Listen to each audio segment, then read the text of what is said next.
আমাদের বর্তমান স্বরাষ্ট্রমন্ত্রী ওনার যে উনি স্বরাষ্ট্র মন্ত্রণালয় ছাড়া বাকি সকল কাজ করছে, ওনাকে ডিপার্টমেন্ট ছাড়া দিয়ে দেন, উনি দেশও চালাক দলও চালাক। শেখ হাসিনা না এলেই যে আওয়ামী লীগ আসতে পারবে না সেটা আমি মনে করি না। দৃশ্যমান একটা গণহত্যা আপনি চালিয়েছেন, চালার পর আপনি আবার ফেরত আসবেন, এত সহজ? চেক অ্যান্ড ব্যালেন্স থাকলে তো জামাত নির্বাচনই করতে পারে না। নেতা বদলায়, দল বদলায়, জন্ম নেয় নতুন দল, কিন্তু সাধারণ মানুষের ভাগ্য কি বদলায়? আশ্বাস আর প্রতিশ্রুতির ভিড়ে আমরা খুঁজব বাস্তবতার প্রতিফলন।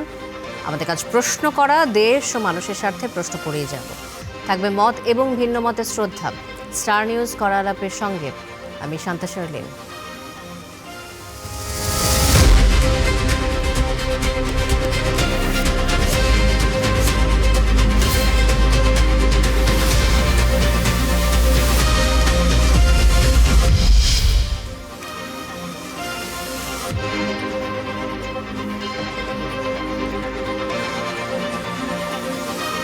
আজ করা আলাপে স্টুডিওতে রয়েছেন দুজন সম্মানিত অতিথি। শুরুতেই তাদের সাথে পরিচয় করে দিতে চাই। আমার সাথে রয়েছেন মাহবুব আজিজ, সাংবাদিক এবং কলামিস্ট, স্বাগত আপনাকে।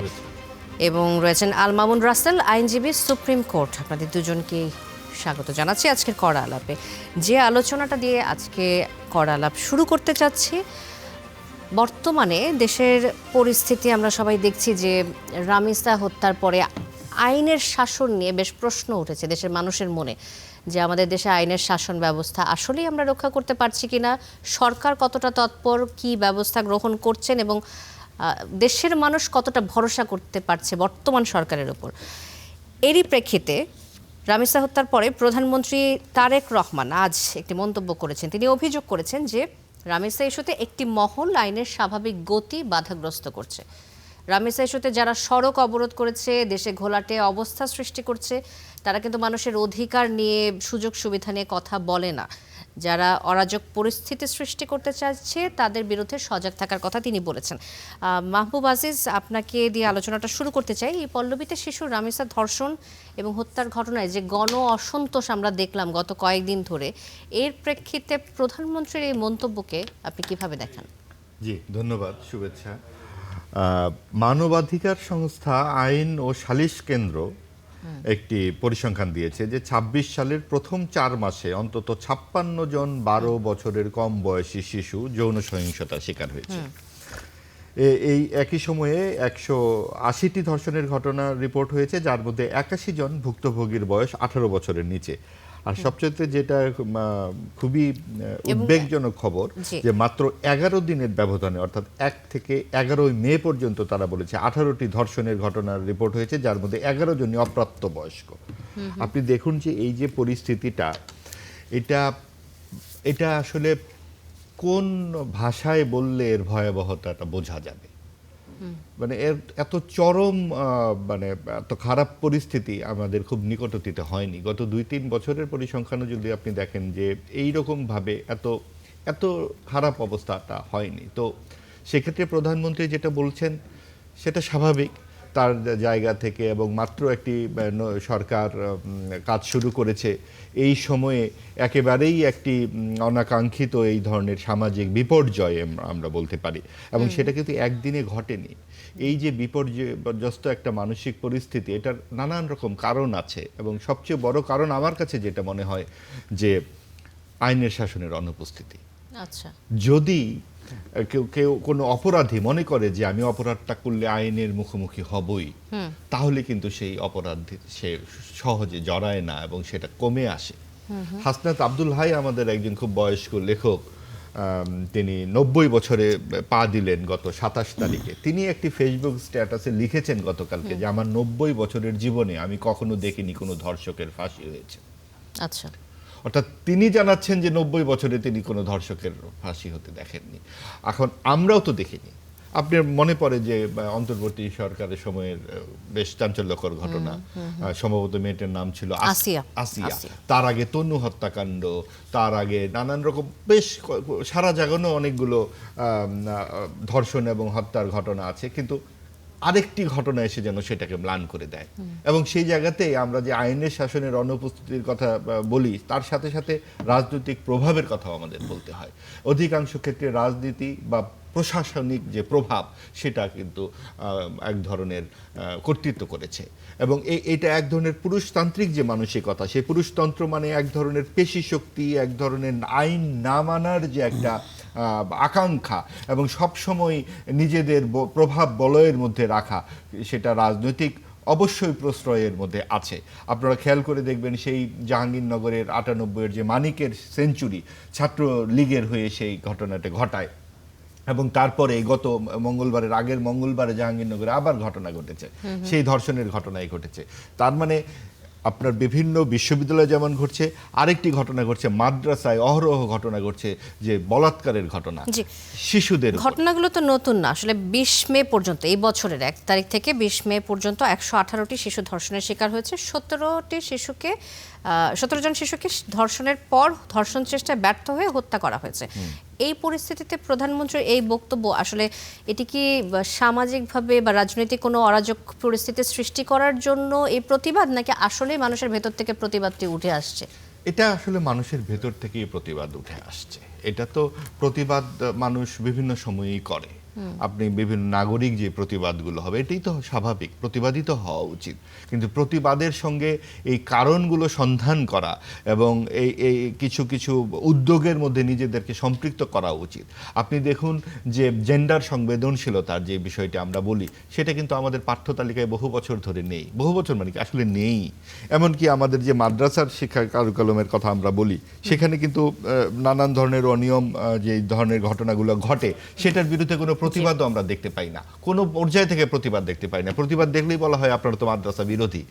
ঠিক মাদ্রাসা বিরোধী কিন্তু বিরোধিতা থেকে কথাটা আসছে না, যেহেতু ঘটনাগুলো বেশি ঘটছে। আবার এই যুক্তিও দেওয়া হয় বিশ্ববিদ্যালয়ে তো ঘটনা ঘটে, তাহলে কি আপনারা বিশ্ববিদ্যালয় বন্ধ করে দিতে চান? আসলে বিশ্ববিদ্যালয় আমরা বন্ধ করে দিতে চাই না, কারণ বিশ্ববিদ্যালয়ে কিন্তু প্রতিবাদ হয়, প্রতিরোধ হয়।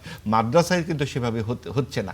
কাজে এই সব কিছু মিলিয়ে এটা একটা খোল নলচে বদলে ফেলতে হবে। আবারও আসবো আপনার কাছে মাহবুব আজিজ। আল মামুন রাসেল, আপনার কাছে আসতে চাই একই প্রসঙ্গে। এই যে প্রধানমন্ত্রীর এই বক্তব্য, এটিতে এই বক্তব্যকে কেন্দ্র করে এই ইস্যুতে সড়ক অবরোধ করে ঘোলাটে পরিস্থিতি তৈরি করেছে তিনি যে বলেছেন, তা আসলে কি আপনি এটাকে ঘোলাটে পরিস্থিতি হিসেবে দেখেন কিনা, বা রাজনৈতিক ফায়দা লোটার জন্য মানুষজন এসে রাস্তায় জড়ো হচ্ছে, প্রতিবাদ করছে, এভাবে দেখেন, নাকি আসলেই দুটির মধ্যে কোনো অন্য সূক্ষ্ম রেখা রয়েছে যেটিকে আলাদা করে? দেখেন, প্রথম কথা হচ্ছে প্রধানমন্ত্রী যে বক্তব্যটা দিয়েছেন, এটা আমি মনে করি রাজনৈতিক বক্তব্য। কারণ আপনি জানেন এই যে ঘটনাটি ঘটেছে, একটা শিশুকে দর্শন করে তার গলা কেটে হত্যা করা হলো, এটার মানুষের মধ্যে রক্তক্ষরণ। আমার মনে হচ্ছে এমন কোনো মানুষ নেই, বিবেকবান যদি মানুষ হয় পশু ছাড়া, প্রত্যেকে রক্তক্ষরণ হবে। এই রক্তক্ষরণের বহিঃপ্রকাশ কি? মানুষ হয়তো রাস্তায় নামবে, প্রতিবাদ করবে। আপনি দেখেছেন এই হত্যাটা হওয়ার পরে আমাদের স্বরাষ্ট্রমন্ত্রী কি বলেছেন? স্বরাষ্ট্রমন্ত্রী বলেছে যে দ্রুত বিচার করলে যদি অবিচার হয়ে যায়, এটা কি মধ্যযুগীয় যুগে আমরা অবস্থান করছি? তার মানে কি স্বরাষ্ট্রমন্ত্রী? আবার বিএনপির এক নেতা দুদু সাহেব বলছেন যত আকাম করছে সব জামাত করছে। তার মানে কি আপনি অপরাধটাকে সরানোর জন্য বা তাকে শাস্তি থেকে সরানোর জন্য আপনি বিভিন্ন সময় বিভিন্ন বক্তব্য আপনি দিচ্ছেন। আপনি দেখেন আছিয়াকে হত্যা করা হয়েছে গত বছরে মার্চ মাসে, প্রায় আজকে ১.৫ বছর হয়ে গেছে, এখনো পর্যন্ত কিন্তু রায়টা এখনো পর্যন্ত কার্যকর হয়নি, বা এইটা ওই আপিলে ঝুলে আছে। আছিয়া যখন ভিকটিমাইজ হয়েছিল তখন এই 30 দিনের মাথায় 15 দিনের মধ্যে চার্জশিট দেওয়া হয়েছে। 190 দিনের মধ্যে যে বিচার হবে সেটা 180 দিনে যে বিচার হওয়ার কথা সেটা 90 দিনের মধ্যে নিয়ে আসা হয়েছে। কিন্তু এখন 1.5 বছর ধরে এটা ঝুলে আছে। এখন কোনো মাগুরার সে ঘটনা এখন কিন্তু চুপচাপ, কোনো আওয়াজ নেই। নতুন করে যে এখন এই যে ঘটনাটা রামিসার ঘটনাটা আসলো, আপনি প্রথমেই বললেন আমাদের বিচারের গতিতে আগাইতে হবে, কিন্তু এখন কেন বললেন একদিনের মধ্যে আপনি চার্জশিট দিতে পারবেন? যেই ঘাতক তাকে ধরা হয়েছে সে 164 দিয়েছে, কনফেশনাল স্টেটমেন্ট দিয়েছে। সে নিজে বলেছে আমি কিভাবে হত্যা করেছি, সে এই ভয়ঙ্কর দৃশ্য সে নিজে প্রকাশ করেছে, ম্যাজিস্ট্রেটের কাছে দিয়েছে। তারপরেও আপনি চার্জশিট দিতে কেন লেট করবেন? এই যে সমস্যা, দেখেন সবচেয়ে ভয়ঙ্কর জিনিস হচ্ছে কি জানেন, আমাদের এ পর্যন্ত যতগুলো শিশু রেপ হয় তার মধ্যে 3 থেকে 5% মামলাতে যায়। আর এই পর্যন্ত আমাদের বাংলাদেশে রেপ মাত্র 0.37% কনভিক্টেড হয়েছে, 0.37%। তার মানে এই যে জাস্টিস, আমরা সবসময় একটা কথা বলি না, justice delay, justice denied. Justice যখন ডিলেড হয় তখন অটোমেটিকলি ডিনাইড হয়ে যায়। মাত্র 0.37%, আপনি চিন্তা করেন। তার মানে 10,000-এর মধ্যে 37 জন। তার সাজা 10,000-এর হয়েছে মধ্যে 37 জনের শাস্তি হয়েছে এই পর্যন্ত শাস্তি হয়েছে। এই পর্যন্ত আচ্ছা। এখন এবং কি আপনি 554টি মামলা এখনো পর্যন্ত শুধু ডিএনএ টেস্টের অভাবে এখনো পর্যন্ত মামলা ঝুলে আছে। আমাদের মাত্র 2টা ডিএনএ টেস্ট ল্যাব আছে, একটা ল্যাব আছে যে ঢাকা মেডিকেলে, একটা ল্যাব আছে সিআইডি। এই যে ল্যাবের অভাব, আমরা তো মূল জায়গা কেউ হাত দিই না। এই যে বিচারগুলো ডিলে হয় কেন? শুধুমাত্র ডিএনএ পরীক্ষার জন্য আমাদের সেই ল্যাব তৈরি করা হচ্ছে না। সরকারকে সেই জায়গায় হাত দিতে হবে, ল্যাব তৈরি করতে হবে। ল্যাব যখন আপনি তৈরি করবেন তখন এই যে ডিএনএ গুলো খুব দ্রুত হবে, বিচারটা খুব দ্রুত হবে। কিন্তু আপনি যখন এটাকে রাজনৈতিক বক্তব্য দিয়ে এটা অন্যদিকে নিয়ে যাবেন, তখন হচ্ছে আইনের শাসন। আইনের শাসনটা মানে কি? আমরা রুল অফ ল বলতে আমরা কি বুঝি? যা আমাদের সংবিধানও 27 এবং 38 বলা আছে যে সমতার মানে আইনের দৃষ্টিতে সকলেই সমান। কিন্তু আলটিমেটলি এই যে রিসেন্টলি যে ঘটনা ঘটে, শুধু রামিসার ঘটনা না, রিসেন্টলি যতগুলো মব হয়েছে থানাতে, ডাকসুদে থানাতে যে মব হয়েছে, জি, আমি রামিসা হত্যা ইস্যুতে একটি মহল আইনের স্বাভাবিক গতি বাধাগ্রস্ত করছে বলে অভিযোগ করেছেন প্রধানমন্ত্রী তারেক রহমান। তিনি যে কথাটি বলেছেন যে অন্যায়কারীকে শাস্তি দিতে হলেও কিছু নিয়মের মধ্যে দিয়ে যেতে হয় এবং প্রচলিত আইন ও বিচার ব্যবস্থায় রামিসা হত্যার মতো সংবেদনশীল যে মামলাগুলো, সেটি দ্রুত বিচারের ক্ষেত্রে আইনি চ্যালেঞ্জ যেগুলো রয়েছে, আপনি সুপ্রিম কোর্টের আইনজীবী হিসেবে এই বিষয়ে কি বলবেন? কি প্রতিবন্ধকতা রয়েছে? আমি তো সবচেয়ে বড় ল্যাব টেস্টের কথা বললেন এবং চার্জশিট বললেন। হ্যাঁ, সবচেয়ে বড় প্রতিবন্ধকতা হচ্ছে আপনার ডিএনএ, যেটা এমনকি আপনি জানেন 2025 সালে আমাদের যে অধ্যাদেশ করা হয়েছে সেটাকে ডিএনএ পরীক্ষাকে বাদ দেওয়া হয়েছে। তার মানে কি? আপনার মাথা ব্যথা হবে, মাথা কেটে ফেলবেন, আপনি যদি ডিএনএ না করেন তাহলে তো আপনি অ্যাকচুয়াল আসামিটাকে আপনি এটা বের করতে পারবেন না। কিন্তু আপনি ডিএনএ থেকে বাদ দেওয়ার তো বিষয় না, বিষয় হচ্ছে আপনাকে ল্যাব তৈরি করতে হবে। আপনাকে ডিএনএ ল্যাবগুলো অনেক বেশি ল্যাব তৈরি করতে হবে। সিআইডি মাত্র 2টা ল্যাব আছে পুরো বাংলাদেশে, চিন্তা করতে পারেন আপনি। এতগুলো ঘটনা ঘটছে এই বছরে। 2025 সালে 745টা ধর্ষণের ঘটনা ঘটেছে। কিন্তু যে মামলার যে রায় হয়েছে, আসিয়া মামলার, আমরা যেটা জানি যে রায় হয়ে গেছে, অ্যাপিলের ডিভিশনে এখনো পর্যন্ত ঝুলে আছে, তাহলে রায় হয়ে যাওয়ার পরও তো সেটি কার্যকর হচ্ছে না। এটাই বিষয়। আমরা তো এই যে আমাদের স্বরাষ্ট্রমন্ত্রী বললো দ্রুত বিচার করলে অবিচার করা হবে, কিন্তু আমাদের আপনি দেখেন কারো যদি মৃত্যুদণ্ড হয় শুধুমাত্র ডেথ রেফারেন্সটা পেতে 2-3 বছর লেগে যায় আপনার। তার মানে এটা আপিল করবে, আপিলের পরে রিভিউ হবে, এই যে প্রক্রিয়াগুলো তো দ্রুত করতে হবে। আপনি যদি স্পেশালভাবে, আপনি সবচেয়ে বড় কথা হচ্ছে আপনাদের ডিটারেন্ট পানিশমেন্টে যেতে হবে। আপনি যে কি বলে শিশু দর্শনের বিষয়টা, এটার জন্য আমি মনে করি শিশু দর্শনের জন্য আলাদা একটা স্পেশাল, আমরা তো ট্রাইব্যুনাল আছে কিন্তু স্পেশাল ট্রাইব্যুনাল না, এটাকে আপনাকে ইমার্জেন্সি একটা ট্রাইব্যুনাল করতে হবে, যেটার মধ্যে শুধু কাজে হবে তদন্ত কর্মকর্তা থাকবে, তাদের কাজে হবে দ্রুত এটার চার্জশিট দেওয়া, দ্রুত বিচারিক কার্যক্রম শেষ করা। আপনি চাইলে, আমরা দেখেছি আওয়ামী লীগ আমলের শেষের দিকে আপনার একদিনে রাতে 10টা পর্যন্ত সাক্ষী নেওয়া হতো। তার মানে আপনি চাইলে সম্ভব, কিন্তু ব্যাপারটা হচ্ছে আমাদের সদিচ্ছা থাকতে হবে। যদি আপনার সদিচ্ছা না থাকে তাহলে আপনি এই যে জাস্টিস ডিলে হওয়ার কারণে আপনার এটাকে আপনি যে সুবিচার পাবেন, সেই সুবিচার থেকে যারা আশা করে তারাও আশাবাদ দিতে। আপনি দেখেছেন রামিসার বাবা কিন্তু বলেছে আমি বিচার চাই না। কেন চাই না? কারণ এই বিচারটা এমন প্রক্রিয়া হবে, এমন একটু ডিলে প্রক্রিয়া চলে যাবে। আমাদের সমাজে দেখেন, আপনি পৃথিবীর উন্নত বিশ্বে আপনি দেখেন ভারতের মতো দেশ, আমেরিকার মতো দেশ, যারা মানে দর্শক, তাদের জন্য একটা ডাটাবেজ, একটা ওয়েবসাইট থাকে যেখানে শুধু হচ্ছে যারা মানে দর্শক তাদের তালিকা থাকে। আমাদের দেশে আপনি এই পর্যন্ত আপনি জানেন কে সমাজে কে দর্শনের মামলায় হয়েছে, কে কনভিক্টেড হয়েছে, কি আমরা জানি না। কিন্তু আমরা দেখে যাই যিনি দোষিতা, যিনি ভিক্টিমাইজ হয়েছেন তার পরিবার, সবার কাছে আমরা জানি, তার বিষয়ে জানি। কিন্তু দর্শককে, তার পরিবার কারা, কি আসে বিষয়, এভরিথিং সামাজিকভাবে যদি এদেরকে বয়কট না করা হয় বা ডিটারেন্ট পানিশমেন্টে যদি আপনি না যেতে পারেন, আপনি যদি একটা দৃষ্টান্তমূলক শাস্তি যদি আপনি না দিতে পারেন, তাহলে আলটিমেটলি এটা প্রতিনিয়ত চলতেই থাকবে। আপনি দেখেছেন রামিসার পরবর্তী 4-5 দিনে কয়টা ঘটনা ঘটেছে। আপনি তো একটা জেলাতে দেখেছেন বাধ্য হয়ে সাধারণ জনগণ গিয়ে গুলি করে হত্যা করে ফেলেছে। তার মানে কেন মানুষ কেন আইনটাকে নিজের হাতে তুলে নিচ্ছে? কারণ আমাদের যে আইনের শাসন আছে, সে আইনের শাসনের উপরে টাকা এবং ক্ষমতার ব্যবহারের কারণে মানুষ তার রাস্তা হারিয়ে যাচ্ছে। এই জন্য মানুষ কিন্তু নিজের হাতে আইনটা তুলে নিচ্ছে।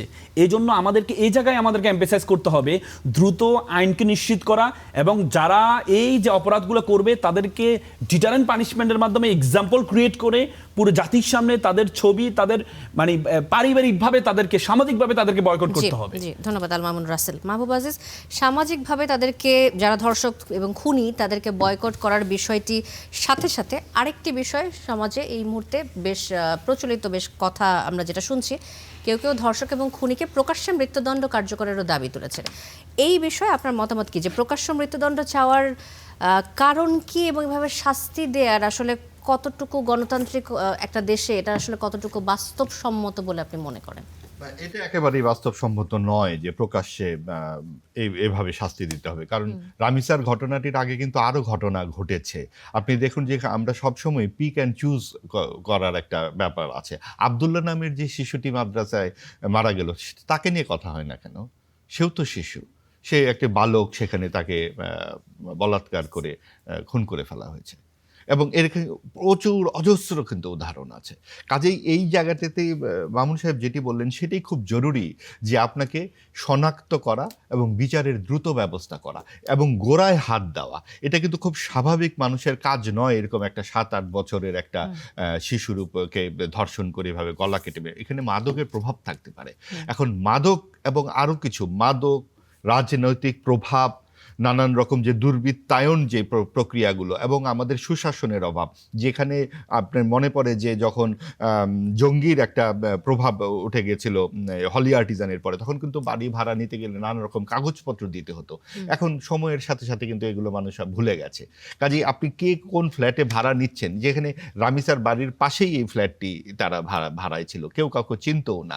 তো ওই রকম জায়গাগুলোতে ফ্ল্যাটে কারা থাকছে, এই জায়গাগুলোতে থানা থেকেও কিছু দেখভাল করার ব্যাপার থাকা দরকার। অর্থাৎ প্রশাসনকে একটু কার্যকর করা। আমরা যে কোনো জায়গায়, আমরা ইউনিসেফের একটি বিজ্ঞাপন আজকে চোখে পড়লো, তারা জানিয়েছে, একটি টেলিফোন নাম্বার দিয়েছে যে শিশুরা যদি আক্রান্ত হয় তাকে টেলিফোন করবে। ইউনিসেফ যদি এটা করতে পারে, তাহলে স্থানীয় থানা, প্রশাসন, সরকার থেকে সেটা কেন করবে না? আপনার জনগণকে প্রতিপক্ষ বানানোর কিছু নাই, জনগণ অবশ্যই প্রতিবাদ করবে। প্রতিবাদ করাই মানুষের ধর্ম। এবং এইরকম শিশুরা যখন, সেটা আব্দুল্লাহ হোক আর রামিসা হোক, যেই হোক না কেন, তার উপরে এর চাইতে বড় নির্মমতা এবং হিংস্রতার হতে পারে না। মানুষ সেখানে অবশ্যই দাঁড়াবে এবং প্রয়োজনে সড়কও অবরোধ করবে। সেটা সরকারকে ঘাবড়ে গেলে চলবে না এবং সরকারকে বিপদগ্রস্ত করার জন্য এটা করা হচ্ছে না। সরকার তো এটা করেনি। সরকারের কাজটি হচ্ছে এই প্রক্রিয়াটিকে দ্রুততর করা। কিভাবে আইনের শাসন, এখানে যে কেউ আক্রান্ত হতে পারে, আক্রান্ত হবার পর কত দ্রুত, এবং কিছু কিছু ক্ষেত্রে এত টিএনএরও দরকার কি, যেখানে ওই লোক নিজে জবানবন্দি দিয়েছে, তার স্ত্রী সেখানে, পুরো সার্কামস্ট্যান্সেস থেকে তো অনেক কিছু বোঝা যায়। আচ্ছা, আইনকে একটু সহজ করলে অসুবিধা কোথায়? ইস্যুটি সবার কাছে হয়তো সবার জ্ঞাতার্থে চলে গেছে, এখন সবাই জানে এটি নিয়ে, কিন্তু অনেক সময় অনেক ধর্ষণের ঘটনাটি ঘটে যেটা নিয়ে ধোঁয়াশা থাকে। সেক্ষেত্রে খুব দ্রুততার সাথে যদি বিচার কাজ সম্পন্ন করতে যায়, সেক্ষেত্রে ভুল হওয়ার কোনো সম্ভাবনা থাকে কিনা? দেখুন, কিছু কিছু ক্ষেত্রে আপনাকে বেনিফিট অফ ডাউট দিতে হবে। সবসময় আপনি খেয়াল করুন যে উন্নত দেশগুলোতে নারী নির্যাতনের প্রশ্নে যখন কোনো একটা অভিযোগ করা হয়, শুরুতেই কিন্তু নারীর পক্ষেই রায়ের ব্যাপারটি এক ধরনের পক্ষপাতমূলক আচরণ থেকেই শুরু হয় পুরো দেখাটা। এটাতে খারাপ কিছু নয়, অনেক সময় এটি সুযোগও তো নেওয়া হয়। সুযোগ নেওয়া হবে। কিন্তু আপনি দেখুন যে নারীর যে পরিস্থিতিটা আমাদের এখানে, কয়টি মানে এই যে শিশুদের, এই নিরপরাধ কম বয়সী শিশুরা যখন এভাবে ধর্ষণের ক্ষেত্রে হচ্ছে, তখন আপনাকে তো এটা আটকাতে হবে। যেমন আপনি এসিড নিক্ষেপ কিভাবে আটকানো হলো? আপনি এই বেগম খালেদা জিয়া শাসনামলেই কিন্তু এটা কঠোর আইন প্রয়োগ করে একদম মৃত্যুদণ্ড দিয়ে কিন্তু এই জিনিসটা বন্ধ করা হয়েছে। এখন এসিড নিক্ষেপের এটা বন্ধ হয়ে গেছে। আর সবচেয়ে বড় কথা কি, আপনাকে বলা তো হচ্ছে না আপনি সরাসরি ফাঁসি দিয়ে দিন। আইন মানে কিন্তু শুধু ফাঁসি নয়। আইন মানে হচ্ছে যে আপনাকে শনাক্ত করা এবং সেটাকে প্রকাশ করে দেওয়া, যে হ্যাঁ, আমার বিরুদ্ধে যদি ধর্ষণের কোনো অভিযোগ আসে, প্রকাশ করে দিতে হবে এবং সেই জায়গাটাতে আমাকে প্রমাণ করতে হবে আমি নির্দোষ। কোনো জায়গায় সমাজকে একটু কঠোর হতেই হবে। আপনি কঠোর হলেই তো সমস্ত লিকেজগুলো বন্ধ হয়ে যাবে। আপনি যতদিন পর্যন্ত এইখানে আপনার এত মানবাধিকার আসে, অন্যান্য জায়গায় তো মানবাধিকার আসে না। যখন মানুষকে তুলে নিয়ে গুম করা হতো, নানান রকমভাবে আয়নাঘর করা হচ্ছে, তখন তো আপনি বলেন না এখানে একটা মানবাধিকারের কি ঘটনা ঘটেছে আমরাই করি। শিশু ধর্ষণের ক্ষেত্রে কেন এত মানবাধিকারের প্রশ্ন আসবে? কোথাও তো আপনাকে শক্ত হতেই হবে। আপনি যখন 2-4টা শক্ত নিদর্শন দিতে পারবেন যে দেশে আইন আছে, তখন এই ঘটনাগুলো এমনিতে কমে যাবে। এই দেশে কেন এই ঘটনাগুলো ঘটছে? কারণ আপনি কোনো আইনের কোনো উদাহরণ দিতে পারবেন না যে অমুক ঘটনাটার জন্য আমরা এই ব্যবস্থাটা নিয়েছি, অথবা আপনি একটা বিপদগ্রস্ত, আপনি কোথাও গিয়ে বলেছেন যে আমি আক্রান্ত। সেইটাও কিন্তু আমাদের এখানে, বিশেষ করে আইন শৃঙ্খলা পরিস্থিতি খুব খারাপ হয়ে যাওয়ার পর, 24-এর গণঅভ্যুত্থানের পর এই ব্যাপারটা আরো নাজুক অবস্থায় পৌঁছে গেছে। তো সেই ক্ষেত্রে আমাদের যে কোনো সময়ে একটা খুব খুব দ্রুত কিছু সিদ্ধান্ত নিতে হয়, এবং সেই ক্ষেত্রে দ্রুত এবং সময় উপযোগী কিছু প্রস্তুতি আমাদের সরকারের পক্ষ থেকে ধন্যবাদ। নেওয়া আল উচিত। মামুন রাসেল, আপনার কাছে আসতে চাই। এই যে দ্রুততম সময়ে সিদ্ধান্তগুলো নেয়া এবং আইনের শাসন প্রতিষ্ঠা করার জন্য যে সিদ্ধান্তগুলো নেওয়ার কথা বলছিলেন মাহবুব আজিজ, কঠোর সিদ্ধান্ত, সেই বিষয়টিকে আপনি কতটা সমর্থন করেন? দেখেন, প্রথম কথা হচ্ছে আপনাকে আপনি যেটা বললেন, অনেক সময় এই দ্রুত বিচার করতে গেলে আবার অবিচার হয়ে যায়, এটা সত্য। কিন্তু সত্য হলে আপনাকে বুঝতে হবে অ্যাপারেন্টলি মানে বাস্তবিক পক্ষে আমাদের একটা ইমার্জেন্সি ট্রাইব্যুনাল করা উচিত। শিশু হত্যা খুব সেন্সিটিভ বিষয়। এটা এমনি নর্মাল যে দর্শনগুলো হচ্ছে এটার একটু লেন্দি প্রসেস আছে, ডিএনএ টেস্ট করা, কিন্তু যেগুলো হচ্ছে আপনি যেমন আসিয়া হত্যা, তারপর হচ্ছে রামিসা, এগুলো দৃশ্যমান। 164 দিয়েছে, সেই স্বীকার করছে, সব কিছু দৃশ্যমান। এখানে আপনি যখন সকল কিছু একই প্রসেসে যেতে চান, তাহলে কিন্তু আপনি এই জাস্টিসের রুল অফ ল, যেটা আইনের শাসন প্রতিষ্ঠা করতে পারবেন না। এই জন্য আপনাকে ইমার্জেন্সি একটা ট্রাইব্যুনাল করতে হবে। যে ইমার্জেন্সি ট্রাইব্যুনালের কাজ হবে যেগুলো অ্যাপারেন্টলি আপনার কাছে মনে হচ্ছে দৃশ্যমান, সকল কিছু আপনার ডকুমেন্টারি সকল কিছু আছে, 164 আছে, সেই স্বীকারোক্তি দিয়েছে, সেই স্বীকারোক্তি প্রকাশ করা হোক। আমাদের তো স্বীকারোক্তিগুলো ম্যাজিস্ট্রেটের সামনে দেওয়া হয় ইন্টারনালভাবে অনেক সময় এই স্বীকারোক্তি নিয়ে অনেক প্রশ্ন থেকে যায়, এটা জোরপূর্বক দেওয়া হয়। কিন্তু এই যে বড় বড় ইস্যুগুলা আমি বলেছি আপনাকে, যেটি জাতীয় বড় বড় ছোট ছোট শিশুদের ক্ষেত্রে যে বিষয়গুলো হবে, এটা দৃশ্যমান হবে। এটা যেমন আপনি আমাদের দেখেছেন স্পেশাল যে ট্রাইব্যুনাল, আন্তর্জাতিক যে ট্রাইব্যুনাল, এই ট্রাইব্যুনাল ট্রায়ালগুলো কিন্তু লাইভ টেলিকাস্ট করা হয়েছে। তো সুতরাং এই বিচারগুলো একটু লাইভ টেলিকাস্ট করা উচিত, এবং কি এটার যে সে 164টা দিবে সেটাও লাইভ টেলিকাস্ট করা উচিত। সে কি বলছে তার মানে তো আপনি জাতি বুঝতে পারবে, এবং কি তার যে ট্রায়ালটা খুব দ্রুত সময় এটাও লাইভ করা উচিত, তাহলে সবাই দেখবে। তারপর তার শাস্তিটাও আপনি যদি সব কিছু যদি এভাবে করেন, একটা ডিটারেন্ট একটা পানিশমেন্টের ব্যবস্থা করেন, একটা দৃষ্টান্তমূলক শাস্তির আপনি ব্যবস্থা করেন, একটা জিনিস যখন মানুষ দেখবে 100 জন 1000 জন 1 লক্ষ জন এখান থেকে শিক্ষা গ্রহণ করবে। আমি আপনাকে প্রথমেই বলেছি আমেরিকায় তাদের একটা ওয়েবসাইট আছে, এই কি বলে ন্যাশনাল সেক্স অফেন্ডার ওয়েবসাইট, যেখানে যারা অফেন্ডার আছে, অপরাধী আছে, তাদের একটা ওয়েবসাইট আছে। আপনি ঢুকবেন, আপনি এদের বৃত্তান্ত আপনি পেয়ে যাবেন। তার মানে কি এরা সামাজিকভাবে বয়কট হবে, এবং কি এটা কিন্তু নতুন যারা অপরাধী হবে। এবং কি মাহবুবের একটা কথা আমার খুব ভালো লেগেছে, উনি বলেছে যে এটার সাথে যেমন এই যে রামিসাকে যে করেছে, দর্শন করেছে, এই ছেলেটা কিন্তু জেনারেল সেন্সে ছিল না, সে মাদকাসক্ত ছিল, ওখানকার এলাকার লোকজন বলেছে। তার মানে মাদকে যে ছড়াছড়ি আমাদের এই সমাজে যে এখন মাদকটা যে ভয়ঙ্কর আকার ধারণ করেছে, এটার জন্য কিন্তু এই যে অনাকাঙ্ক্ষিত ঘটনাগুলো, তার মেয়ের বয়সে একটা বাচ্চাকে সে এভাবে এটাকে সাধারণ মানুষ পারবে না এটা কখনো। আমি মনে করি শুধু সে যদি সাধারণ সেন্সে থাকতো সে এটা কখনো পারতো না, তার সাধারণ সেন্সে সে ছিল না। এই জন্য এই মাদকটা বিষয়টা এবং কি শাস্তিগুলো যদি আপনি দৃষ্টান্তমূলক দিতে পারেন এবং খুব দ্রুত বাস্তবায়ন করতে পারেন। এখন দেখেন আপনার রামিসার ঘটনাটা আপনি 15 দিন 20 দিন যাক, 1 মাস যাক, আছি আর সারা বাংলাদেশে তো আমরা পুরো বাংলাদেশে দেখেছি, কিন্তু এখন কি এটা আছে? এখন কি আমরা শুনি নামটো কোন জেলায়, মাগুরার, এটা আমরা ভুলে গিয়েছি। রামিসার এটাও আমরা ভুলে যাব। কিন্তু আপনি যদি দ্রুত শাস্তিটা ব্যবস্থা করতে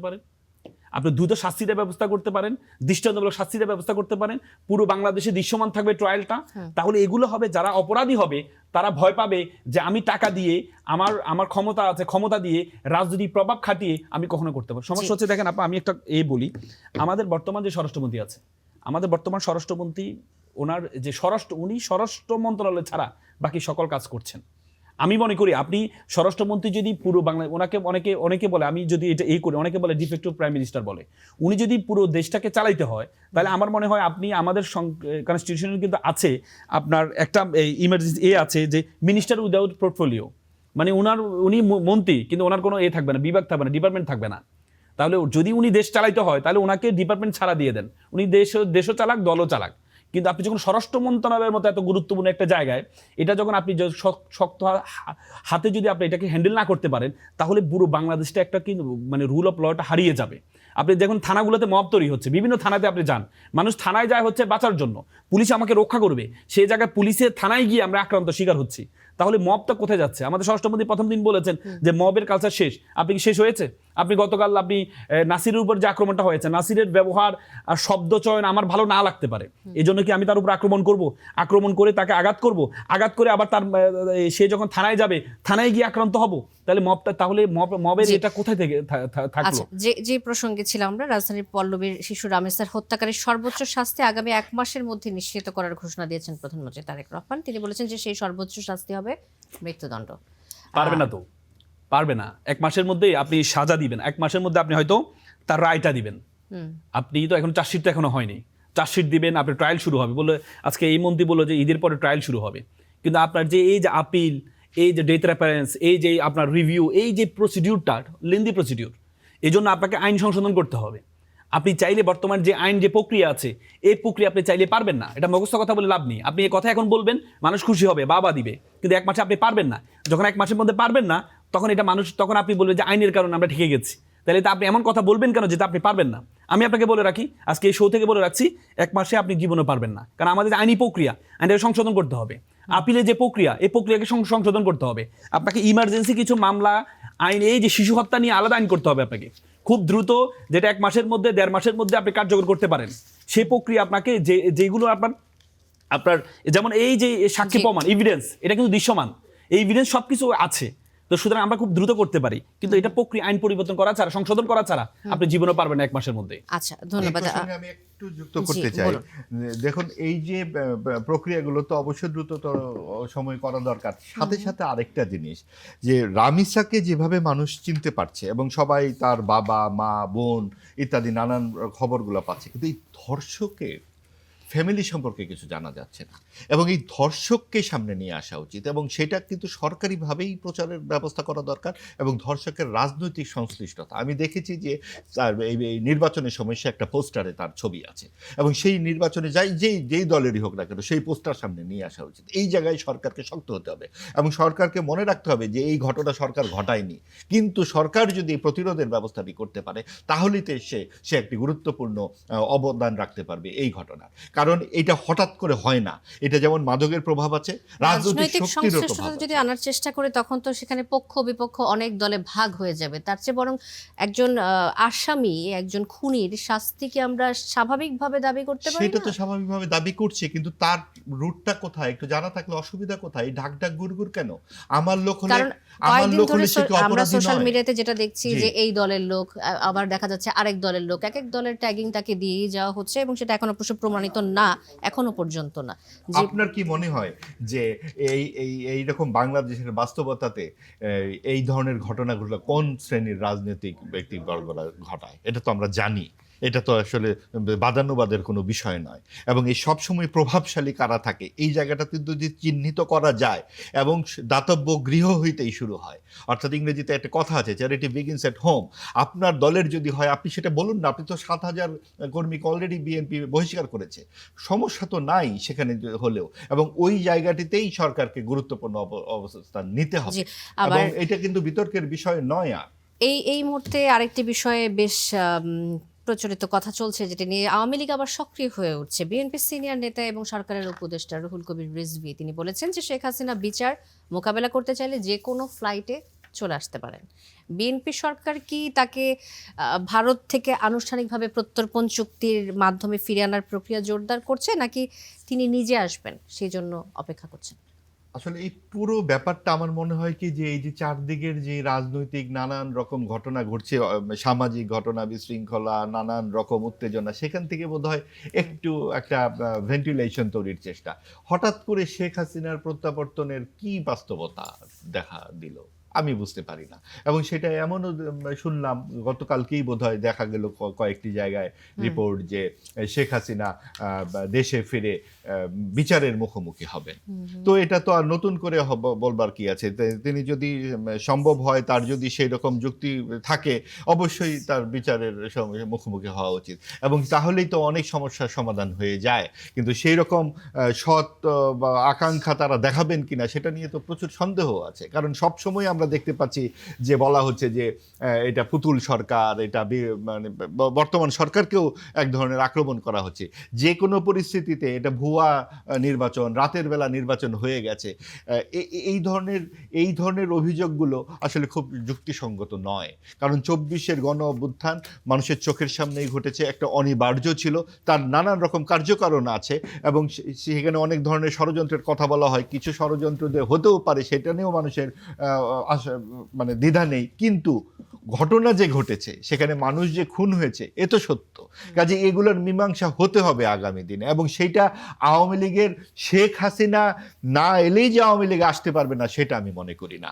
এবং সেটাই আসলে গণতন্ত্রের মূল কথা। যে হঠাৎ করে কার্যক্রম নিষিদ্ধ আওয়ামী লীগের যে আবার সক্রিয় হয়ে ওঠার ধারণাটা কোথা থেকে আসছে? আপনার মনে হয় কারা আসলে ইনপুট দিচ্ছে এই বিষয়ে? এটা আসলে না, কার্যক্রম নিষিদ্ধ আওয়ামী লীগ হঠাৎ সক্রিয় কথাটার এই যে বর্ণনাটির সাথে আমি একমত না। কারণ আপনি দেখুন যে আওয়ামী লীগের বিপুল জনসমর্থন, এবং তারা কিন্তু দেশেই আছে, এবং যারা অনেকেই খুনের সঙ্গে জড়িত ছিল না, একটা বিরাট অংশের সমর্থক, তারা নির্বাচনেও একটা প্রভাব রেখেছে। কাজেই আপনি এইরকম একটা সমাজে, এত ঘন বসতিপূর্ণ একটা সমাজে এত বড় একটা দলকে কি করে আপনি নাই করে দেবেন? বরং যেহেতু একটা গণ অভ্যুত্থান ঘটে গেছে, এবং গণ অভ্যুত্থানের পর মানুষের নানান রকম বিভিন্ন রকমের ক্ষোভ, প্রতিবাদ ইত্যাদি রয়ে গিয়েছিল, সেইগুলোর তো মীমাংসা হয়নি, সেটা নেতৃত্বের সাথে হবে। কিন্তু আওয়ামী লীগের দলটি, যেই দলটি বাংলাদেশের মুক্তিযুদ্ধের নেতৃত্ব দিয়েছে, যার প্রধান বাংলাদেশের মুক্তিযুদ্ধের প্রধান ছিলেন, সেরকম একটি দলকে আপনি মানে রাজনীতিতে নিষিদ্ধ করে রাখবেন, এটা কোনো যুক্তিসঙ্গত কারণ হতে পারে, কোনো ব্যাখ্যাও নাই। এবং এটা যত প্রাসঙ্গিক হবে, তত আমার মনে হয় যে রাজনীতিতে স্থিতিশীলতা আসবে। ধন্যবাদ মাহবুব আজিজ। আল মামুন রাসেল, আওয়ামী লীগ কি ফিরে আসছে আপনার কাছে? দেখেন, এই প্রশ্ন এখানে দুইটা বাক্য, একটা হচ্ছে আওয়ামী লীগ ফেরা, আর একটা হচ্ছে শেখ হাসিনা ফেরা, দুইটার মধ্যে পার্থক্য আছে। আওয়ামী লীগ যদি ফিরতে চায়, মাহবুব ভাই যেটা বললেন, আমি মনে করি আওয়ামী লীগ ফিরতে পারেন। আওয়ামী লীগের প্রচুর পরিমাণ জনশক্তি আছেন, কিন্তু যারা অপরাধী তারা তো ফেরার কোনো সুযোগ নেই। শেখ হাসিনা ফেরার কোনো সুযোগ নেই। কারণ শেখ হাসিনা কেন ফেরার কোনো সুযোগ নেই? শেখ হাসিনা যে গণহত্যা চালিয়েছে, তার ফাঁসি আদেশ হয়েছে, দৃশ্যমান ট্রায়ালটা আমরা দৃশ্যমান দেখেছি। তিনি তো বাংলাদেশের ইতিহাসে, আপনি দেখেন বাংলাদেশের ইতিহাসের দিকে আপনি তাকান, কখনো কোনো নেতা যা কিছু করেছে কখনো পালিয়ে যান নাই। এরশাদ 9 বছর জেল খেটেছে, বেগম জিয়া 4-5 বছর জেল খেটেছে, তারপরেও পালিয়ে যান নাই। কিন্তু এই প্রথম লক্ষণ সেন আর সেই শেখ হাসিনা পালিয়ে যাওয়ার পরে, একটা গণঅভ্যুত্থানের পালিয়ে যাওয়ার পরে আপনি মাথা উঁচু করে বললেন যে মাথা উঁচু করে উনি ফিরে আসবেন। মাথা উঁচু মানে কি? তার মানে আপনি নিচু করে ফেরত গিয়েছেন, এখন উঁচু করে আসতে চাচ্ছেন। আপনি বললে তো হবে না। আপনার দৃশ্যমান এখনো পর্যন্ত রক্তের দাগ এখনো লেগে আছে রাস্তায়। আপনি রাস্তায় যান, রক্তের দাগ এখনো লেগে আছে। এখনো আপনি মানুষের বাসার পাশে দিয়ে হেঁটে যান, এখনো মায়ের কান্না আপনি শুনতে পাবেন। তাহলে এটা দৃশ্যমান একটা গণহত্যা আপনি চালিয়েছেন, চালার পর আপনি আবার ফেরত আসবেন? এত সহজ? এত সহজ? আপনি বিচার মোকাবেলা করেন। এনসিপির মুখ্য সমন্বয়ক নাসিরউদ্দিন পাটোয়ারি বলেছেন যে বর্তমান সরকারের ব্যর্থতার কারণে আসলে আওয়ামী লীগ আবার সক্রিয় হওয়ার সাহস পাচ্ছে। আওয়ামী লীগ কি সক্রিয় হওয়ারই কথা না? এটা আমি একমত পোষণ করি। কেন পোষণ করি? আমাদের এই যে গণ অভ্যুত্থানে যারা নেতৃত্ব দিয়েছেন, যতগুলো দল আছে, দলের মধ্যে যখন এই ফাটলটা শুরু হলো, এই যে বিভাজনের রাজনীতি শুরু হয়েছে, এটা যে তৃতীয় শক্তি সুযোগটা পাচ্ছে। আপনি সরকারের সবচেয়ে দায়ী ছিল, সরকার টু থার্ড মেজরিটি, এই যারা পলাতক শক্তি, আপনি থার্ড পার্টি চলে আসছে।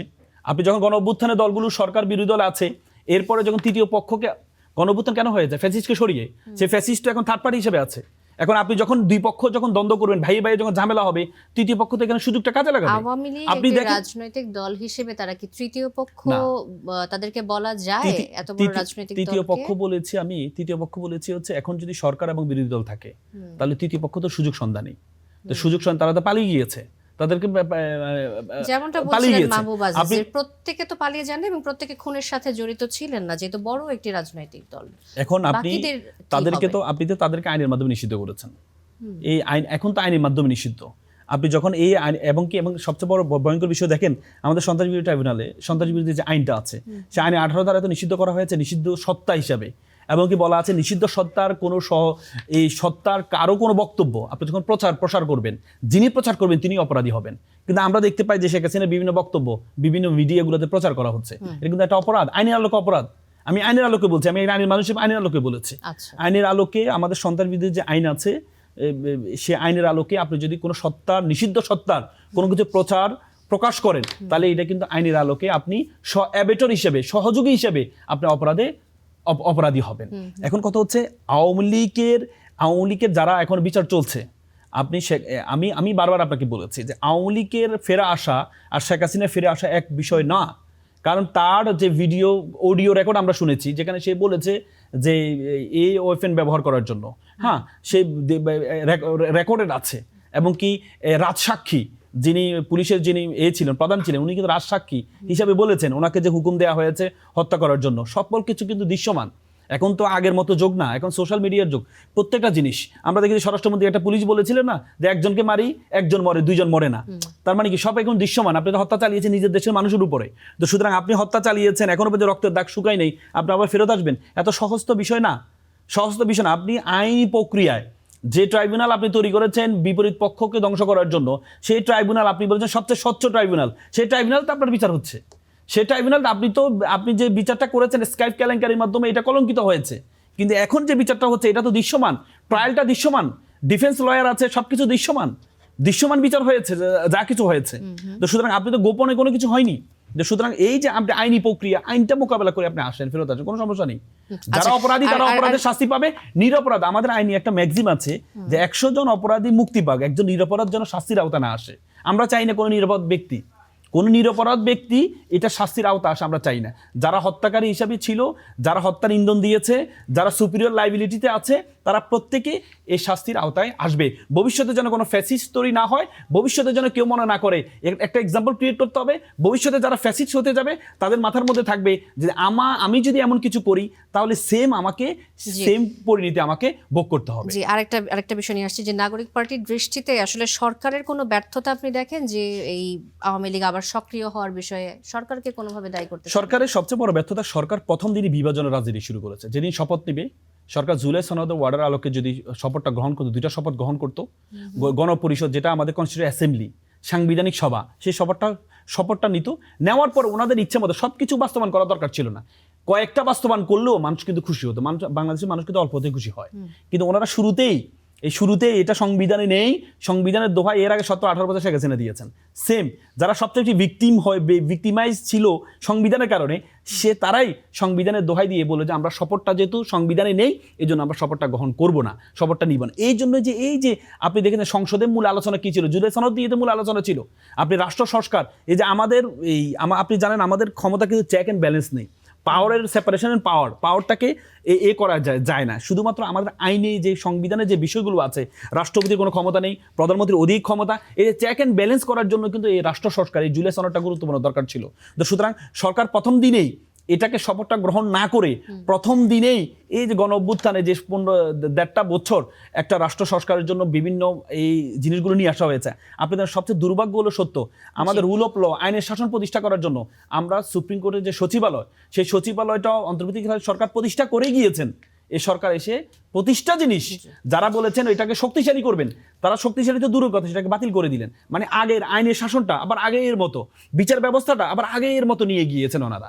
তো সুতরাং আপনি যে এই যে দ্বিধাদ্বন্দ্বটা দেশের মধ্যে শুরু করে দিলেন, এটার জন্য সবচেয়ে বেশি দায়িত্ব সরকার। আল মামুন রাসেল, ধন্যবাদ আপনাকে। মাহবুব আজিজ, এই যে আইনের শাসন প্রতিষ্ঠার জন্য সরকারের সবচেয়ে বেশি সক্রিয় হওয়ার কথা, কিন্তু তারাই বেশ কিছু জায়গায় আসলে কন্ট্রোভার্সি তৈরি করে ফেলেছে, যেটি আল মামুনের রাসেলের কথা আমরা বুঝলাম। এ বিষয়ে আপনার মন্তব্য শুনতে চাই। এটা একেবারেই একমত নই আমি, বরং সরকার অত্যন্ত পরিণত বুদ্ধির পরিচয় দিয়েছে। কারণ হচ্ছে যে অন্তর্বর্তীকালীন সরকার সাম্প্রদায়িক শক্তিকে পৃষ্ঠপোষকতা দিয়েছিল এবং আওয়ামী লীগের অনুপস্থিত নিশ্চিত করে তারা একটা বিরোধী দল তৈরি করেছে। অন্তত তাদের একটা চেষ্টা এমনই হয়ে গেছিল যে সম্ভব হলে তাদেরকে সরকারেই বসিয়ে দেওয়া যাবে, অতটা পারেনি, কিন্তু বিরোধী দল হিসেবে তারা বসিয়ে দিয়ে গেছে। এবং তাদের ভোট ছিল সর্বশেষ গ্রাহ্য নির্বাচনে 4 থেকে 7%, সেই ভোট হয়েছে 36%। আপনি বলছেন ইঞ্জিনিয়ারিং হয়েছে? অবশ্যই ইঞ্জিনিয়ারিং হয়েছে। এবং ইঞ্জিনিয়ারিংটা কিভাবে হয়েছে? ভোট কারচুপি না, আপনি প্লেয়ার একজনকে মাঠের বাইরে রেখে দিয়েছেন। প্লেয়ার একজনকে যখন আপনি মাঠের বাইরে রেখে দেবেন, শক্তিশালী একটা প্লেয়ার, এটা একটা ভ্যাকুয়াম তৈরি করে। আমরা এবং মামুদের মধ্যে নির্বাচন হয়ে যাওয়ার সম্ভাবনা দেখা দিয়েছে। এবং সেই জায়গাটিতে বিএনপি তার সর্বশেষ নির্বাচনগুলোতে 40% করে ভোট পেয়েছে। বিএনপি তো এমনিতেই ভোট পাবে, এবং বিএনপির জন্য সহজ হয়ে গেল না ব্যাপারটা? যাই হোক, যেটা স্বরাষ্ট্রমন্ত্রী নিজেই বলেছেন, আমরা জুলাই সনদ সই না করলে তো নির্বাচন আরও পিছিয়ে যেত। এবং এটাই সত্য, কারণ এই ঢাক গুড় করে জুলাই সনদের নামে 9 মাস ধরে যা করা হয়েছে, এটা 9 মাসে লাগবার কথা নয়। যে সংস্কারের কথাগুলো বলা হয়েছে, কি সংস্কার করেছেন সেই ছাত্র উপদেষ্টাদের বিরাট স্ফীতি দেখে তো আমরা বুঝতে পারি। সেই অর্থনৈতিক স্ফীতি বলেন আর নানান রকম স্ফীতি। কিন্তু বিএনপি সরকারও তো আসলে জুলাই সনদে সাইন করেছে এবং তারাও বলেছে যে এই সংস্কারগুলো নিয়ে আসবেন, নোট অফ ডিসেন্ট সহ। এবং সেইখানে যে গণভোটে যখন 4টি প্রশ্ন নোট অফ ডিসেন্ট গায়েব হয়ে গেল, এটা কি করে সরকার করে? এবং সরকারের ওই নোট অফ ডিসেন্ট যখন প্রধানমন্ত্রী বলছেন যে জুলাই সনদ আমরা অক্ষরে অক্ষরে পালন করবো, ওই অক্ষরগুলো কিন্তু নোট অফ ডিসেন্টও আছে। কাজেই নোট অফ ডিসেন্ট আপনি যখন বলবেন, আপনি সেই জায়গায় আপনি দেখুন যে মূল জায়গাটা কোথায়। যখন এই সাম্প্রদায়িক শক্তির পক্ষ থেকে বলা হয় যে চেক অ্যান্ড ব্যালেন্স নাই, ভাই চেক অ্যান্ড ব্যালেন্স থাকলে তো জামাত নির্বাচনই করতে পারে না।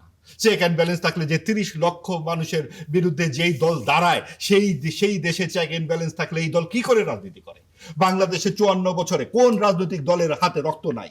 আমরা আওয়ামী লীগ নিয়ে যেই রকম ভাবে সোচ্চার হই, ঠিক একইভাবে আমরা সোচ্চার হতে চাই। জামাতে ইসলাম আরো 30 গুণ বেশি সোচ্চার হতে চাই, কিন্তু আমরা পারি নাই।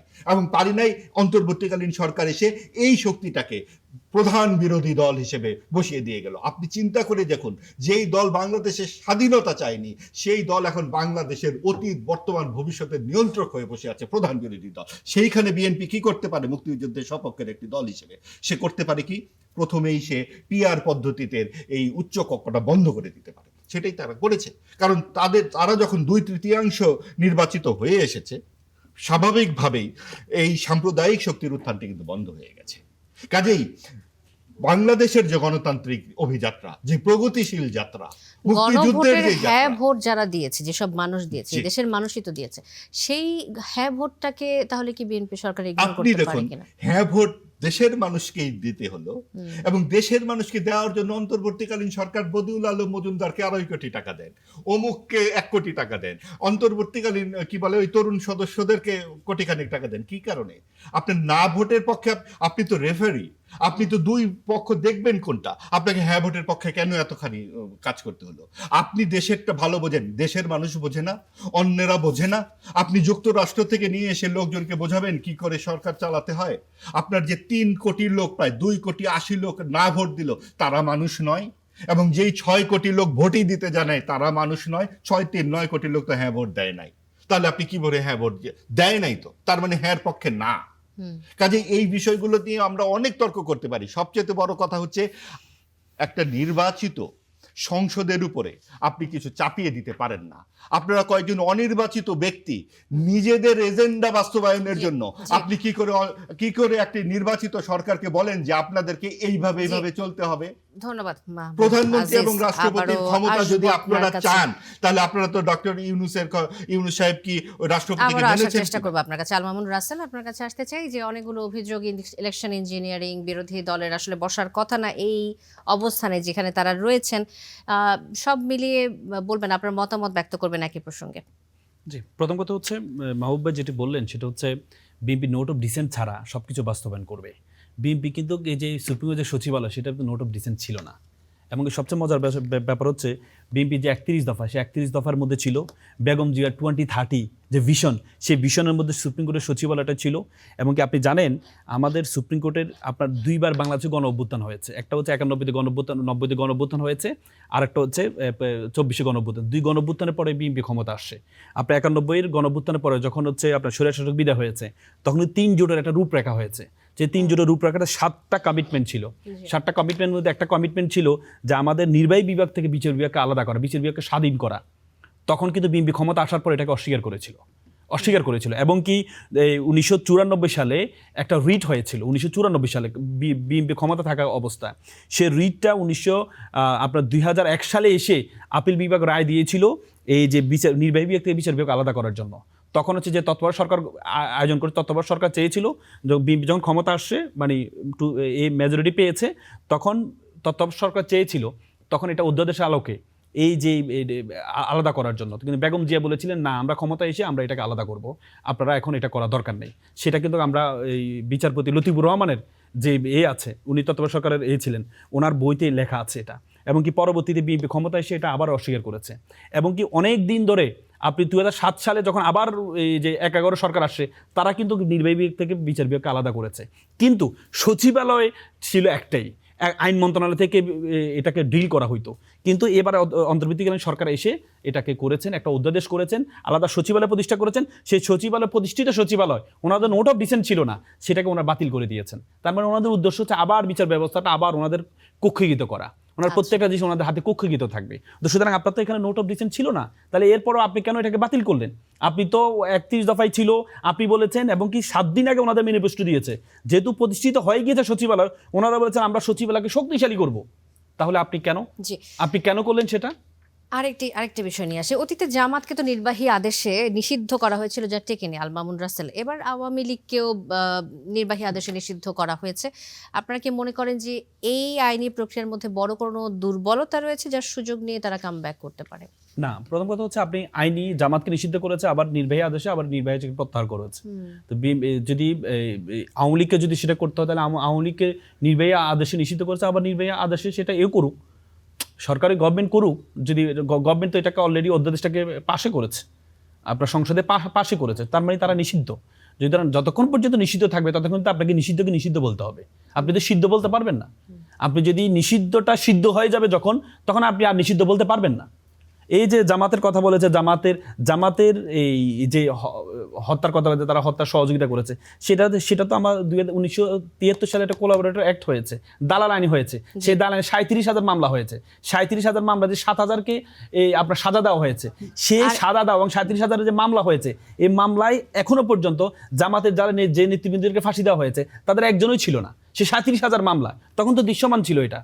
এখন না, যে মামলা তো তখন হয়েছে। একটা বিষয় নিয়ে আসতে চাই যে শেখ হাসিনা বা আওয়ামী লীগ যদি আবারও রাজনীতিতে স্পেস পেয়ে যায় কোনোভাবে, তো ফ্যাসিবাদের পুনরুত্থান ঠেকাতে এনসিপির কোনো সুনির্দিষ্ট প্ল্যান বা অ্যাকশন রয়েছে কিনা? বুঝিনি আমি কথাটা। যদি ফ্যাসিবাদের আবারও পুনরুত্থান হয়, আবারও বাংলাদেশে তারা ফিরে আসে এবং শেখ হাসিনা সরকার তারা যদি আবারও দেশের রাজনীতিতে যুক্ত হওয়ার চেষ্টা করে, সেক্ষেত্রে এই ফ্যাসিবাদের পুনরুত্থান ঠেকাতে এনসিপির কি করণীয়, বা এরকম বা বিরোধী দল যদি আমরা জামাতের কথা বলি, তাদের আসলে সুনির্দিষ্ট কোনো প্ল্যান বা অ্যাকশন রয়েছে কিনা? না, প্রথম কথা হচ্ছে আওয়ামী লীগ যদি আবার ব্যাক আসে, যারা গণ অভ্যুত্থানের নেতৃত্ব দিয়েছে, তাদেরকে প্রত্যেককে, তারা তো রাষ্ট্র দিয়ে কাজ করেছে, সংবিধানের বিরুদ্ধে কাজ করেছে। তারা একটা সংবিধান, একটা প্রধানমন্ত্রীকে পালিয়ে যাওয়ার জন্য তারা উদ্বুদ্ধ করেছে। তারা অ্যাবর্টার হিসেবে তারা তো রাষ্ট্রদ্রোহী মামলা খাবে তারা। এই যারা গণ অভ্যুত্থানে এখন তো হচ্ছে আপনার নিজেদের মধ্যে দ্বন্দ্ব হচ্ছে, কিন্তু এটা বোঝা উচিত যে একটা রাষ্ট্র, একটা সংসদ, সবকিছু ছিল, সবাইকে পালিয়ে বাধ্য করেছে। আপনি তো রাষ্ট্রদ্রোহিতা কাজ করেছেন। এখনো পর্যন্ত যত কাজ আছে বেশিরভাগ কিন্তু রাষ্ট্রদ্রোহিতা কাজ। আপনি যে শেখ মুজিবুর রহমান জাতির প্রতিকৃতি, সেই প্রতিকৃতি আপনি সরিয়েছেন, এটাও তো রাষ্ট্রদ্রোহিতা। মোট কথা হচ্ছে যে দেশকে যদি সুন্দর করতে হয়, গুরুত্বপূর্ণ হচ্ছে রাষ্ট্র সংস্কার, যে ইম্পর্টেন্ট সংস্কারগুলো, যে ক্ষমতা চেক অ্যান্ড ব্যালেন্স, প্রত্যেকটা ক্ষমতা একটা ভারসাম্যতা রাখতে হবে। যদি আমরা রাখতে পারি, এবং কি আমরা হচ্ছে ভবিষ্যতে যেন ফ্যাসিজম তৈরি না হয়, সেটার প্রক্রিয়াটা আমাদেরকে প্রত্যেকেই নিতে হবে। আমরা চাই না আমরা চাই না আমাদের দেশের মানুষকে হত্যা করুক, এটা আমরা কখনো চাই না। আমরা একটা নতুন স্বাধীন, আমাদের একটা দেশ আমরা পেয়েছি 1971 সালে, আমরা একটা দেশ পেয়েছি। সেই দেশটা সুন্দর দেশ, এই দেশের এই যে 24 ধারাবাহিকতা ছিল। তো সুতরাং আমরা চাই না আমাদের দেশের মানুষ ধন্যবাদ আল মামুন রাসেল। মাহবুব আজিজ, একেবারে শেষ পর্যায়ে রয়েছে, আপনার কথা শুনতে চাই। এই বিষয়টাই আমি একটু বলি যে আপনি বললেন যে ফ্যাসিবাদের পুনরুত্থান হলে কি হবে। আচ্ছা, ফ্যাসিবাদ মানে কি আওয়ামী লীগ? শেখ হাসিনার কথা আমরা যেহেতু উচ্চারণ করেছি, এই জন্য ফ্যাসিবাদ মানে হচ্ছে মানুষের কথার যে অধিকার সেটা কেড়ে নেওয়া। ফ্যাসিবাদ মানে হচ্ছে মানুষের অধিকারকে স্বীকার না করা রাষ্ট্রীয়ভাবে, এবং সেটা সবসময়ই। যখন আপনি এখনো যদি মানুষের কথা বলার অধিকার কেড়ে নেওয়া হয়, এখনো যদি বলা হয় যে না তুমি কালো, বা তুমি তোমার দাঁড়িয়ে আছে, তুমি এখান থেকে বেরিয়ে যাও, এটাও ফ্যাসিবাদ। অর্থাৎ আপনি মানুষের সাধারণ যে মৌলিক অধিকারগুলো, সেগুলো আপনাকে মানতে হবে। এখন আপনি 4 থেকে 5 কোটি লোক আওয়ামী লীগের সমর্থক, যারা হত্যার সঙ্গে জড়িত নয়, কোনোভাবে তারা যদি না, তুমি সমাজের বাইরে চলে যাবে, এইটা হবে ফ্যাসিবাদ। এবং এই অন্তর্ভুক্তিমূলক সমাজের আকাঙ্ক্ষার জন্য 24-এর গণ অভ্যুত্থান হয়েছে। তখন আওয়ামী লীগের সমালোচনা করলে বলা হতো তুমি বিএনপি জামাত। আর এখন বিএনপির বা আপনার গণ অভ্যুত্থান নিয়ে কোনো কথা উঠলে ভারতীয় দোসর, আওয়ামী লীগের দোসর, অর্থাৎ ট্যাগবাজি। আপনারা এবং মামুরা দেশে থাকবেন, বাকিরা থাকবে না। সেটা আওয়ামী লীগের সময় আওয়ামী লীগ এবং তার দোসররা থাকবে, এবং বিএনপির সময় বিএনপিও তার দোসররা থাকবে। ওই জায়গা থেকে আমাদের বেরিয়ে আসতে হবে। ফ্যাসিবাদ মানে হচ্ছে তাই, যে সবাই মিলে যেই একটি সমাজ তৈরি হয়, সেইটা তৈরি করতে না দেওয়াটা ফ্যাসিবাদ। ওই জায়গা থেকে বেরিয়ে আসার জন্য একটা অন্তর্ভুক্তিমূলক সমাজ দরকার, যেখানে যা চোর, ডাকাত, গুন্ডা, খুনি সবাই সবার শাস্তি পাবে। কিন্তু পিতার সম্পত্তি থেকে আপনি কাউকে বঞ্চিত করতে পারবেন না। এই দেশটি সবার। আপনি যেই ভূমিকাতেই থাকেন না কেন, সেটা ৭১-এর বিরোধিতাও যদি আপনি করেন, সেটার জন্য আপনি শাস্তি হবার পরেও আপনাকে রাজনৈতিক অধিকার দিতে হবে। আপনাকে যে কোনো ধরনের আপনার ভূমিকার জন্য আপনি সমাজ থেকে আপনাকে বঞ্চিত করা যাবে না। এইটা ন্যূনতম মানবাধিকারের আকাঙ্ক্ষা, এবং ওই জায়গাতে আমাদেরকে পৌঁছতেই হবে, এবং সেই জন্যই ২৪-এর এই গণ অভ্যুত্থান হয়েছে। আমরা ২৪-এর গণ অভ্যুত্থান হাইজ্যাক হতে দেখেছি। সাম্প্রদায়িক শক্তি বলতেছে তারাই এই ২৪-এ নেতৃত্ব দিয়েছে, এটা ভুল। এখানে বিএনপি সহ সকল দলমত, বাম রাজনীতির বড় একটা অংশ সেখানে ছিল। ২ তারিখ, ৩ তারিখ, ৪ তারিখ আগস্টের আমরা যে অসাম্প্রদায়িক গানগুলো শুনেছি, এগুলো কি সাম্প্রদায়িক শক্তির গান? জন্ম আমার ধন্য হলো, মুক্তির মন্দির সোপানতলে, এই গানগুলো কেন আমরা ১৮ মাস শুনি নাই? কারণ সাম্প্রদায়িক শক্তি সেগুলোকে লুণ্ঠন করেছিল। সেই জায়গা থেকে বেরিয়ে এসে সকল প্রগতিশীল শক্তিকে আমাদেরকে সমাজে স্থান দিতে হবে। আমরাও সেই প্রত্যাশা রাখি। অনেক ধন্যবাদ মাহবুব আজিজ এবং ধন্যবাদ আল মামুন রাসেল, আপনাদের দুজনকে আজকের কড়া আলাপে আসার জন্য। আপনাকে ধন্যবাদ। দর্শক, শেষ করছি কড়া আলাপ। অনেক ধন্যবাদ সাথে থাকার জন্য।